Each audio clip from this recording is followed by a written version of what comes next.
Dicen aquellos que estudian la mente que la mayoría de la actividad mental es inconsciente, que hay procesos como la atención, aprendizaje o pensamiento creados desde la inconsciencia. El profesor de Psicología Básica de la UNED, Pedro Raúl Montoro, presenta este programa para aquellas mentes que desde la consciencia quieran saber más sobre su universo inconsciente. Buenos días, es un placer estar de nuevo en estos micrófonos y en el día de hoy acompañado de un muy buen amigo y compañero del ámbito de la psicología que se llama Juanjo Ortells. Buenos días, Juanjo. Buenos días, Pedro. Muchas gracias por aceptar nuestra invitación para estar aquí en Radio UNED. Es un placer para nosotros, es todo un orgullo y voy a hacer una presentación breve porque si realmente intentara describir tu carrera profesional podríamos estar aquí hasta la medianoche. Juanjo es catedrático de Psicología Básica de la Universidad de Almería.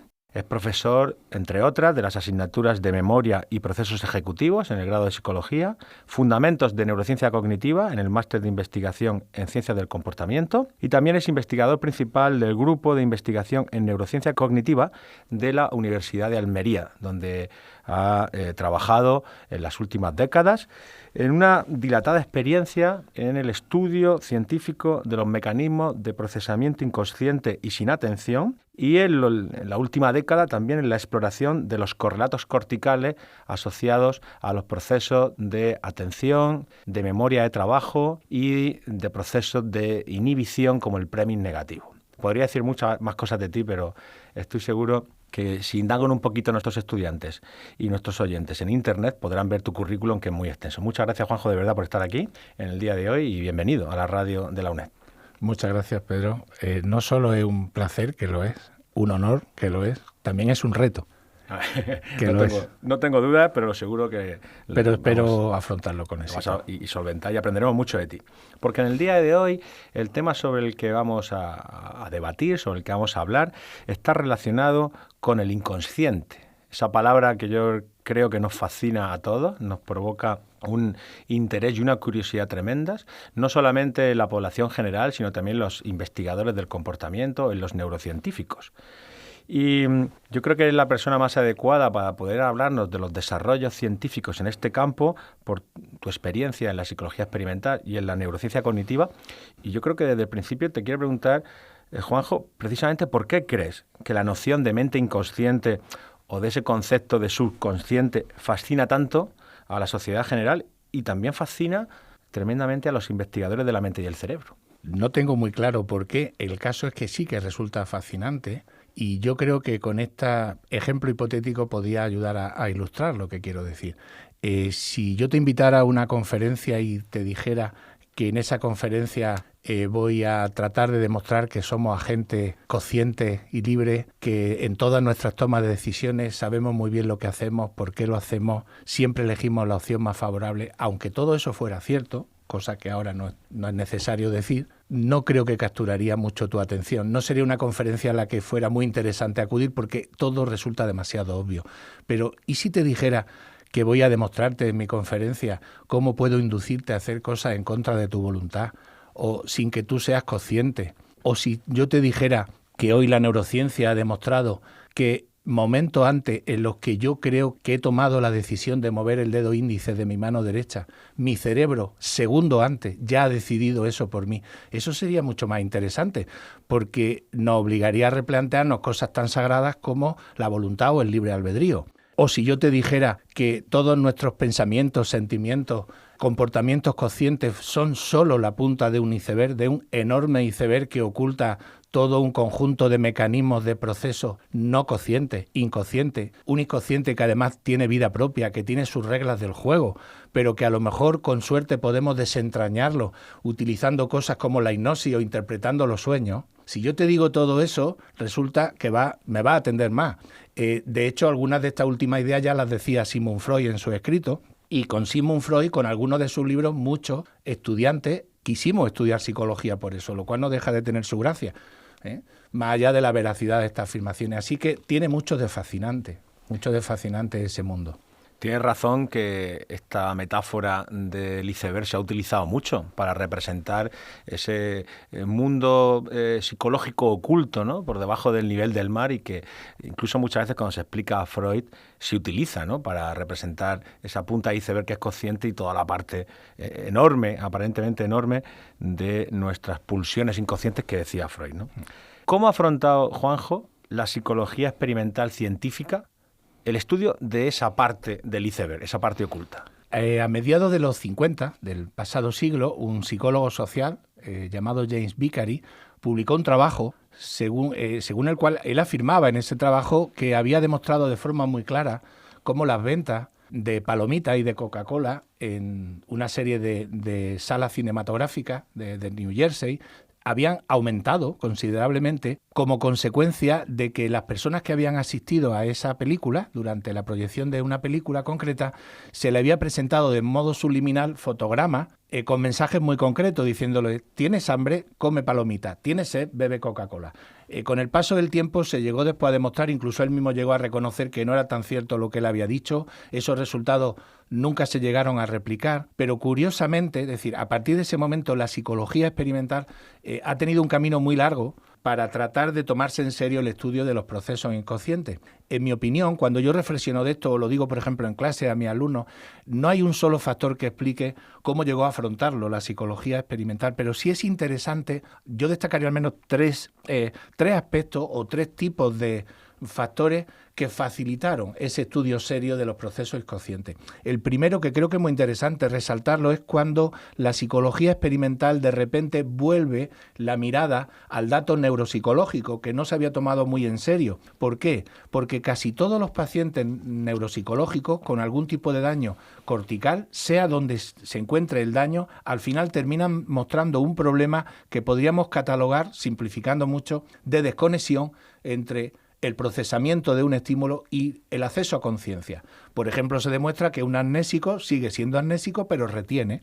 Que un paciente con ceguera cortical, siendo ciego, sin embargo ve de alguna manera, solo que no es consciente. Ese es un factor. Otro factor que creo interesante es demostrar que la atención, eso que muchos durante mucho tiempo habían identificado con la conciencia, no existe como tal. ¿Por qué? Porque no parece que sea algo unitario, sino más bien un conjunto de mecanismos relativamente independientes. Dicho en otros términos, parece que hay diferentes clases de atención. Si eso es así y algunas de las operaciones atencionales tienen lugar de forma no consciente, ¿con qué tipo de atención equiparamos la conciencia? Entonces eso obligó también a replantearse. Y finalmente creo que también es bueno reconocer el ingenio de muchos psicólogos experimentales para diseñar procedimientos que nos permitieran demostrar que hay procesamiento, que hay percepción, que hay memoria o que hay aprendizaje sin conciencia. Solo decir que la lógica que más se ha utilizado tradicionalmente y que dio buenos resultados inicialmente fue lo que llamaríamos una disociación entre dos maneras de medir, por ejemplo, la percepción. Y supongamos que puedo demostrar que en circunstancias en las que una persona dice que no identifica conscientemente un estímulo, por ejemplo, cuando yo lo presento de forma muy breve y seguido de una máscara o en un lugar al que no estoy atendiendo, en esas circunstancias, esto es donde tengo una medida directa de percepción con un valor nulo, yo logro demostrar que a pesar de ello, ese estímulo sí está siendo procesado. ¿Por qué? Porque tengo una forma indirecta de medir eso en la medida en que influye en la respuesta a otro estímulo relacionado con el anterior. Eso sería una disociación entre una medida directa y otra indirecta de percepción. Y a pesar de esa lógica tan sencilla, ha sido muy difícil encontrar pruebas muy claras e incontrovertibles de procesamiento sin conciencia. Ha tenido que pasar mucho tiempo para que los psicólogos empezaran a aceptar muchas de esas pruebas, como ya veremos en otras posibles. Muy bien, Juanjo. Sí, has explicado muy bien ese paradigma, efectivamente, el paradigma de la disociación, ¿no? Entre un índice subjetivo y un índice objetivo de comportamiento. Bueno, la psicología en las últimas 2 décadas digamos que ha compartido esfuerzo con las neurociencias y bueno, se ha desarrollado una disciplina híbrida que denominamos neurociencia cognitiva, en la que tú también has desarrollado parte de tu investigación. ¿Qué resultados novedosos ha proporcionado esta disciplina de la neurociencia cognitiva en el estudio de los procesos inconscientes? A mí me gustaría destacar 2 aspectos importantes. El primero tiene mucho que ver con la tecnología, con lo que ha supuesto, sin lugar a dudas, el avance tecnológico vertiginoso de lo que llamaríamos las técnicas de neuroimagen, que nos han permitido observar y medir al cerebro en acción mientras realiza algún tipo de función o actividad psicológica. Eso ha sido muy importante, aunque a mí siempre me gusta decir que una técnica sola no vale de nada si no hay una cabeza inteligente que sepa ver lo que los datos están mostrando. Pero dicho eso, gracias a esas técnicas hemos podido no solo encontrar pruebas complementarias a las que ya teníamos con medidas, diríamos, más convencionales de la psicología experimental, sino pruebas que han llegado incluso más lejos, demostrándonos, por ejemplo, que nuestro cerebro no solo procesa de forma no consciente información a los niveles más básicos, que somos capaces de oír, de ver o de oler estímulos, por decir distintos tipos de sensaciones, ¿no? Que incluso en ausencia de conciencia, sino que esa actividad cerebral no consciente puede tener lugar en niveles incluso superiores, en áreas del cerebro que tradicionalmente han estado relacionadas con el control intencional de la conducta, como serían, por ejemplo, la corteza prefrontal. Si yo logro demostrar que hay activaciones y se ha hecho, eso es enormemente interesante. Por ejemplo, nos obliga a considerar la posibilidad de que haya control con y control sin conciencia del comportamiento.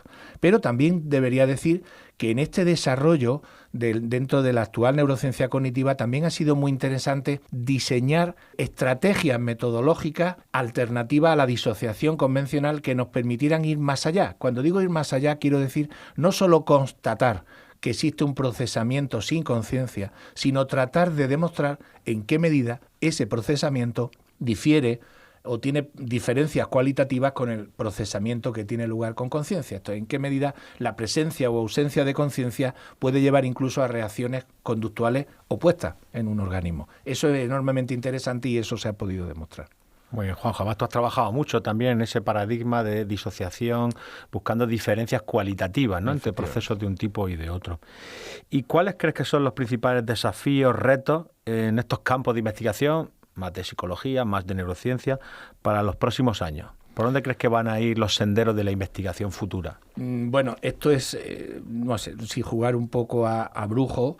No sé si voy a acertar en algunas de estas intuiciones, pero a mí sí me ocurriría destacar al menos 3 desafíos que ya están siendo desafíos actuales. Uno, que creo que es el que estamos avanzando más, es en tratar de aclarar ya no solo que existe un procesamiento sin conciencia, sino cuál es el alcance real y las posibles limitaciones de los procesos inconscientes.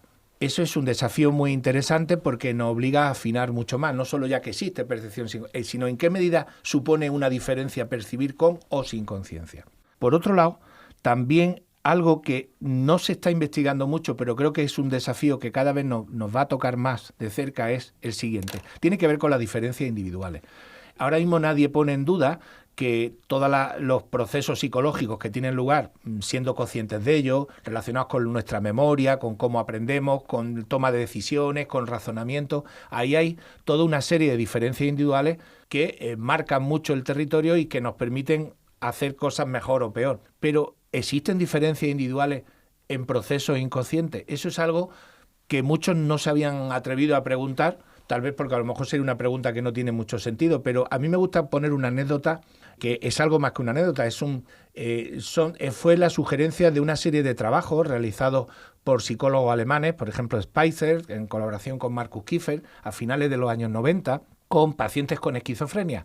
Entonces, a mí me llama mucho la atención una de las sugerencias que se hacía en algunos de esos estudios, porque venía un poco a decir que una de las grandes diferencias entre esquizofrénicos, que suelen tener desórdenes del pensamiento, y personas, diríamos, entre comillas, normales, sin ninguna patología, tenía que ver con cómo se llevaban a cabo procesos perceptuales inconscientes. Dicho de otra manera, con cómo se activaba de forma inconsciente su memoria semántica. Y parece que una de las grandes diferencias está en que las activaciones que se producen en personas con esquizofrenia son mucho más anárquicas, más descontroladas, más descoordinadas, son mucho más amplias, curiosamente, que las que tienen lugar en un cerebro sin patología. Ahí hay una diferencia individual y aunque sabemos dónde puede estar el origen, al final la repercusión es en procesos no conscientes, porque eso se demostraba. Entonces, a mí me parece interesante. Y finalmente, y he dejado para el final lo que me parece a lo que tengo más miedo como desafío, cuando hiciste mi presentación, Hablabas de una asignatura que imparto ya durante algunos años en un máster. He impartido algunas parecidas en otros másteres de investigación en diferentes universidades y hace ya algunos años que decidí quitar una palabra del título. Realmente el título de esa asignatura era Neurociencia Cognitiva de la Consciencia y los procesos inconscientes, pero decidí quitar la conciencia porque me da miedo.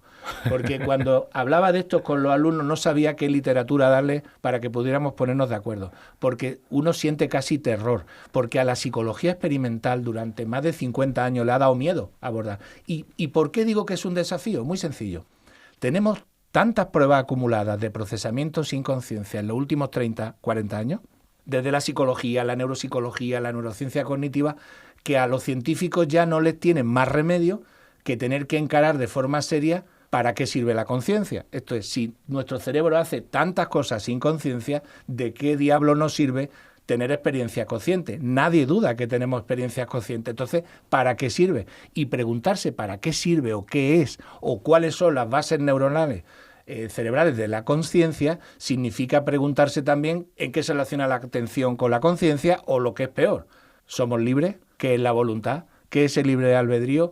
Imagínense. Entonces, son cuestiones de alto nivel que la ciencia creo que ya está comenzando a estar más equipada para empezar, al menos, a plantearse seriamente. Tienes razón. Al final llegan esas preguntas que durante tanto tiempo han sido objeto de reflexión en filosofía de la mente, pero que tenemos que afrontar desde la psicología, desde la neurociencia, y creo que estoy de acuerdo contigo que es el reto que tenemos para el futuro, ¿no? El problema de la consciencia, algunos dicen el misterio de la consciencia, bueno, sin lugar a dudas, intentaremos resolverlo. Sin lugar a dudas. Antes hablabas del famoso mito de las palomitas y la Coca-Cola, que bueno, que James Vicary en su momento declaró que había realizado y como dice, él mismo reconoció tiempo después que no había sido así.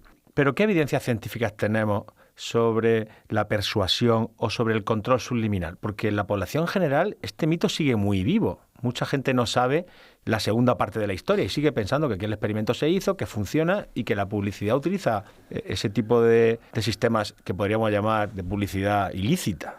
Yo invitaría a cualquier persona que nos oiga después de esto a observarse a sí mismo cuando esté frente, por ejemplo, a un televisor, o una radio, oyendo algún tipo de anuncio y se plantee cuántos de esos mensajes son subliminales. Es que no hace falta para yo animarte a que haga algo que te lo haga de forma subliminal.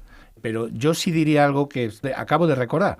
De hecho, los resultados estos de James Vicary, que fueron muy criticados, incluso por él mismo, después negados, yo conozco de algunos estudios de finales de los 90 donde han logrado replicar algo, pero no tiene nada que ver. Por ejemplo, yo puedo demostrar que un estudiante universitario puede terminar comiendo más frutos secos, pero tienen que darse determinadas circunstancias. Lo más importante, primero, que tenga hambre. Segundo, que le gusten los frutos secos, porque si no, no hay forma. Entonces, por eso quiero decir que a fecha de hoy yo no conozco ningún estudio que haya demostrado de forma fehaciente que alguien puede inducirte a hacer algo que esté absolutamente en contra de tu voluntad o que tú no hayas previamente querido hacer o estés predispuesto a hacer. Pongo el mismo ejemplo a mis estudiantes con la hipnosis. No se preocupen, señores, nadie puede obligarle a desnudarse en público bajo una orden hipnótica, a no ser que usted sea nudista. Esa será otra historia. Yo puedo sentirme desnudo, pero no me voy a desnudar. O sea, el procesamiento inconsciente tiene sus propias limitaciones, muchas. Sí, lo has explicado muy bien, ¿no? Además, el ejemplo de la hipnosis también es muy bueno. Es un proceso en el que hay una elevada sugestionabilidad, pero como en otros ámbitos lo hay, ¿no? A veces nos dejamos controlar por nuestra familia, por nuestros amigos, por nuestros jefes, y a veces hacemos cosas no porque nos controlen, sino porque nos influyen de alguna forma, ¿no? Vamos a subir un poquito en el escalón de reflexión y vamos a acercarnos ya a ámbitos ya rayando la filosofía de la mente. ¿Crees que la diferencia entre la percepción consciente y la inconsciente es una diferencia de tipo cualitativa?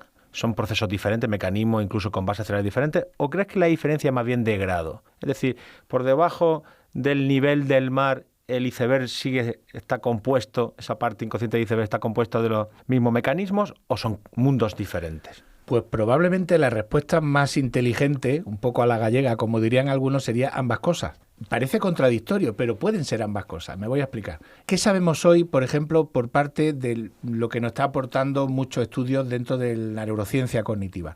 Lo que sabemos es, uno, existen activaciones inconscientes en el cerebro, en distintas zonas, pero esas activaciones siempre, al menos hasta la fecha que hayamos conocido, son mucho más localizadas, limitadas, de una mucha menor duración y con un menor alcance. Claro, si eso es así, uno podría decir, bueno, al final percibir algo de forma no consciente es cuestión de cantidad, es todo más pequeñito, menor magnitud, pero esa mayor magnitud y esa mayor extensión y esa mayor conexión de unas zonas con otras cuando hay conciencia puede producir diferencias cualitativas. Es decir, la intervención de conciencia aporta algo muy interesante.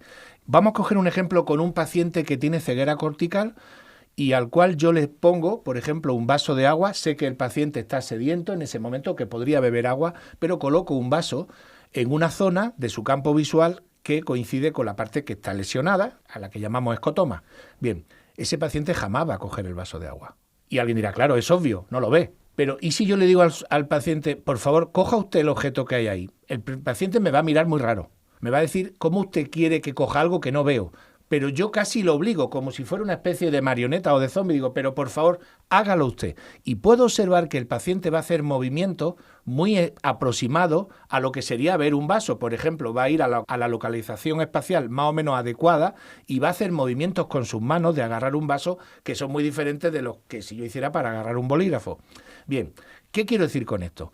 Que la percepción no consciente puede generar reacciones automáticas que ya tenemos adquiridas, pero iniciar una conducta intencional sobre un estímulo del medio requiere antes que nada ser consciente de ese estímulo, ser capaz de identificarlo. Eso significa fundamentalmente tiempo, y si hay tiempo existe la posibilidad de que yo sea consciente. Si no, no puedo. Yo puedo decir rojo a un color rojo porque eso es algo automático. A lo mejor puedo hacerlo sin necesidad de ser consciente. O puede que en mi memoria semántica se activen muchos conceptos relacionados con perro cuando me ponen una palabra perro y no necesito conciencia para eso, porque ya lo tengo bien aprendido. Pero si tengo que apretar la tecla H cada vez que veo un perro, eso no está automatizado. Eso requiere conciencia, requiere estrategia, requiere aprendizaje, etcétera, etcétera. Entonces, por ahí es donde tratamos de decir que hay diferencias cualitativas entre percibir con o sin conciencia. El comportamiento estratégico casi siempre requiere contrarrestar automatismo y eso requiere conciencia. No sé si he podido explicarme. No, lo has explicado muy bien. Y además introduces otra línea de reflexión que ha sido también muy trabajada en filosofía de la mente. Ya sabes que en este campo pues son muy habituales los experimentos mentales para intentar poner en contraste teórico y en reflexión ciertas hipótesis sobre cómo puede funcionar nuestro comportamiento. Porque tal y como describía el comportamiento de pacientes con ceguera cortical o nuestro comportamiento en algunas tareas, pues parece que muchas de nuestras acciones están controladas de manera inconsciente. Y la pregunta entonces empieza a cambiar de lugar y preguntarnos, ¿pero realmente la conciencia sirve para algo?